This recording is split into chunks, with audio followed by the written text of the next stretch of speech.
Hey guys, this is Johan from Sabot Videos, and we're here at the Ontario Regiment Museum today. We are with the Executive Director, Jeremy. Jeremy, there's a lot of activity going on today. There's a lot of vehicles being cleaned. Can you tell us why?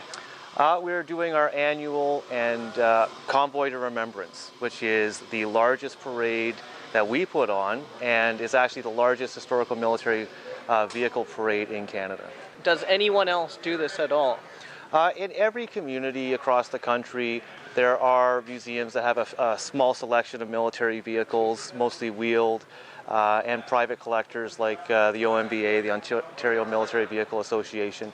But there's no other collection in the country of this size to do an event this momentous. And not only are we bringing the wheeled vehicles out, but we have special permission with the city of Oshawa to actually bring rubber-tracked military vehicles like the Leopards you see us behind us here, the M4 Shermans, even the M60, the 50-ton American tank, into a parade in a metropolitan area. So really, I don't think there's anyone else in the world who can do that. I gave you the long answer. Yes, correct.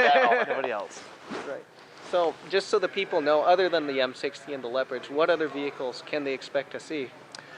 They'll see a wide selection of vehicles from the Second World War right up to the Leopard C2.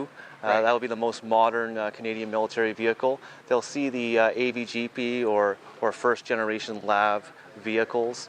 The classic 1941 MB Jeeps, a selection of CVRTs. It's really just a wide swath of our collection.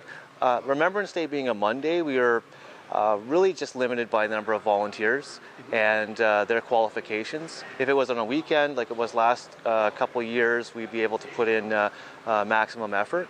But we're still going to be able to field 26 vehicles, from Jeeps to trucks, armored personnel carriers, and tanks. Right, so guys, today is Saturday, November 9th. You guys still have 2 days to figure out how you're going to rush down to Oshawa for the Remembrance Day Parade. Thanks a lot, Jeremy. Not a problem.